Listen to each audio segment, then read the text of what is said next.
Adam, what's going on? What have you been playing recently? I've been playing Genshin Impact. It's a super popular game right now. You've probably heard of it. I think most people at this point have. I think it recently even usurped Fortnite as the number one streamed game. I haven't been streaming it myself, but I have been playing it for quite a bit.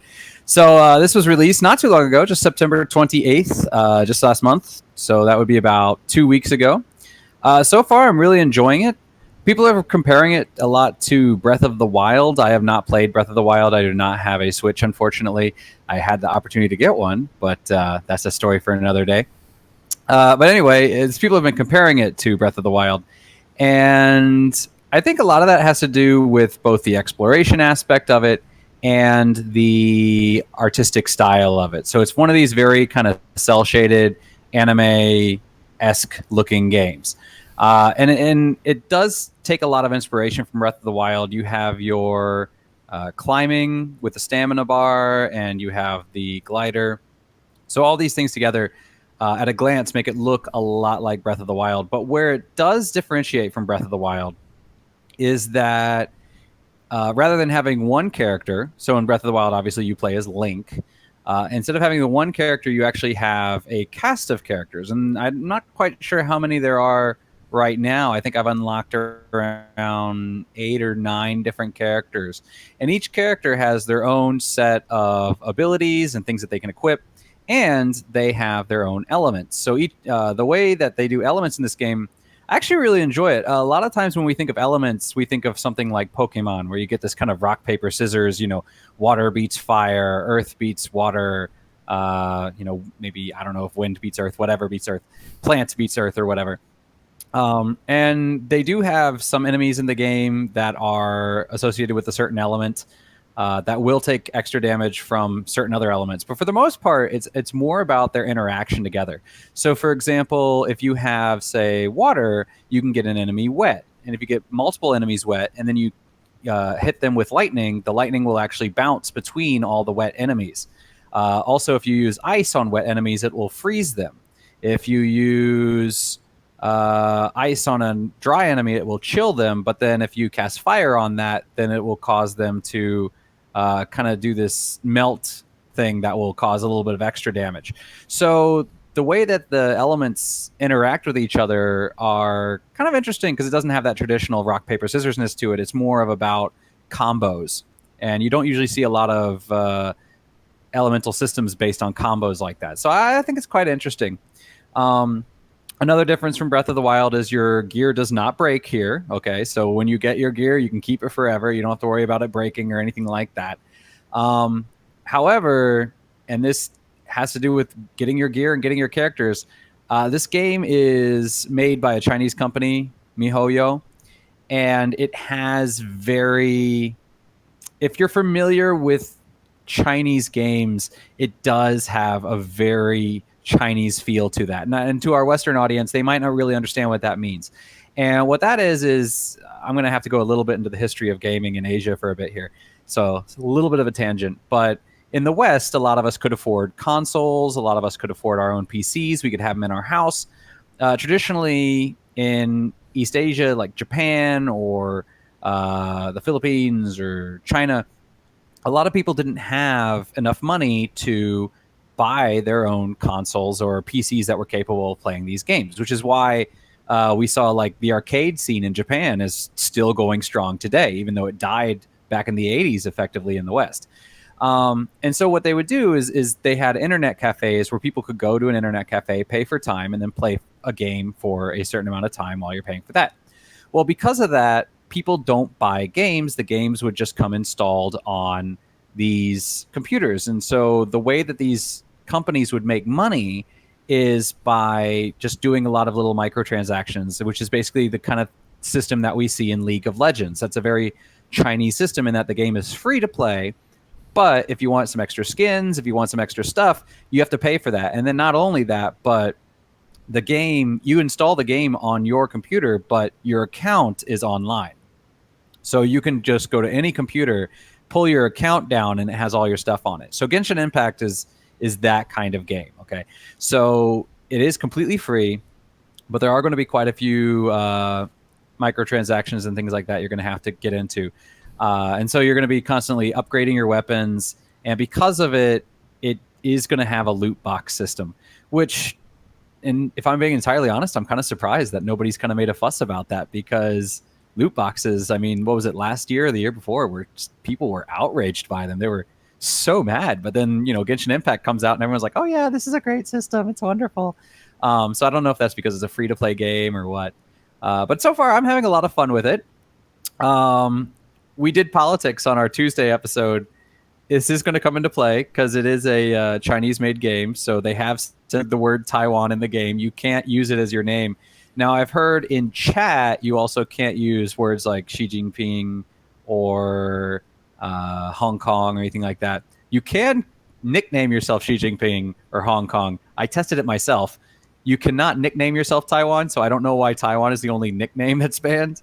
But apparently in chat, they have other terms for it too. So there is that. So the people that I would recommend this game for are people who don't have a Switch, but are looking for that Breath of a Wild type game. I mean, sometimes you have that game like Halo on Xbox, and people on PlayStation are like, oh, what should we play? We don't have Halo, so then they tried out Resistance or Killzone.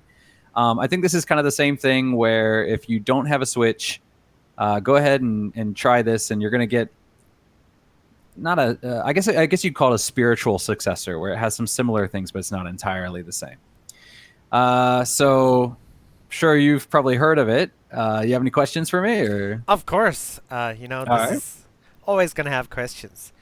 So, I mean, how many hours do you think you've put in so far? I've actually put in quite a few. The only reason I'm actually playing this is normally I'm the kind of person who starts a game and I want to finish it before I move on to something else. And I was playing Ghost of Tsushima, and I'm nowhere near done with that. The only reason that I am playing Genshin Impact right now is because if I have one weakness, it is timed events and timed unlocks. And so because the game just came out, they basically have this event right now where if you sign into the game, you can get, if you're on PS4, you can get a special glider that will not be available later, or maybe it will be, but you might have to pay for it or something like that. So if you play on PlayStation right now, you can get that glider. And also, if you can get your adventure rank up to level 20, you can unlock a free character who's a healer. And normally you have to hope that you roll her in an RNG when you're unlocking these characters. So getting a healer for free is actually a really, really big deal. So I just wanted to get up to level 20 to get that freebie, and then I'm going to switch back over to Ghost of Tsushima, which will probably work out pretty well anyway, because this is a live game. So they only have the first 2 zones available now, and then later zones will become available later. So Why I asked about the hours, in the time that you spent, do you feel progression has been consistent? Do you feel it's like you as you're playing, you're gaining levels? There's no point in the game where you're like, okay, I'm level 10 until level 11 took forever, and you feel like frustrated or something like that? As far as moving up in levels, I haven't had too much trouble. There are some things where your characters have levels, and they're locked up to level 20, and you cannot progress past level 20 unless you get certain items, which you can collect in game. But once you get those items, then you can what's called ascend, and then that will unlock the next tier of levels for those characters. You do have to reach a certain adventurer level, which is kind of your account level or your game level. So you have a game level, then you have character levels. You do have to get your game level, your adventure level, up to a certain point before you can unlock certain features. So there are points where you're in the story, going through the story quest, and then you'll hit a point where it's like, okay, well, this story quest is level 12, the next one's level 16, and you just have to kind of go off and do side stuff. So there are parts where you do kind of feel like you're, I was on a roll, and now I got to stop and do this. But it never felt like it really slowed down, because there's always plenty to do. I will say this, though. It does reward people who like to go out of off the beaten path, because there's no mount, and you do have limited running stamina. So your character will run for a while and then they'll stop, and you have to build up your stamina. And then you can run for a while and they'll stop and they'll run out of stamina. So traversing the map can be quite long. It took. I remember I was at one point. I got a quest and I was looking at the quest marker and it was 3 kilometers away in the game, and it took me quite a while to get there. So if you're the kind of person that likes to go out and adventure, there are nodes that you can unlock for quick travel. So I would go out of my way and unlock those, because later on it's going to save you a huge headache than having to run all the way back every time. That definitely sounds like a good plan. I hate. I played Zelda Breath of the Wild and I liked the game, but the walking between points, even riding a horse, I felt was like kind of slow to go here and go there. It's why I think I spent about 20 hours, and I'm like, I understand why people like the game, but Zelda was just not for me.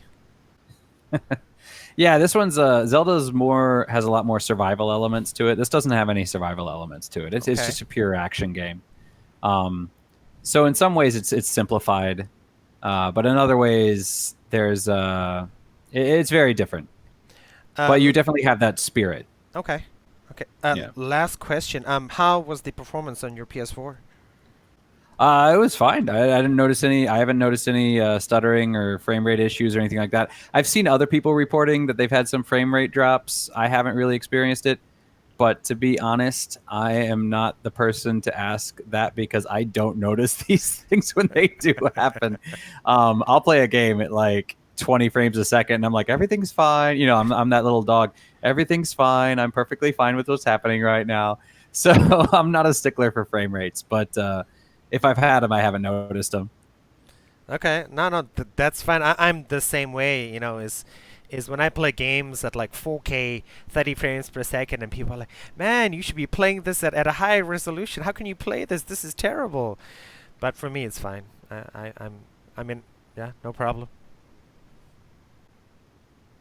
It's the old man in us. I remember Indeed. playing, what was it, GoldenEye back in the day on N64, and or like Perfect Dark, and sometimes the frame rates would drop to like 11. Oh, Jesus. And it seemed normal for us back then. You know, going back and playing it, I was like, oh my God, how did we ever survive? but That's but back then that's we were like, this is totally great. true. Yeah, that's totally true.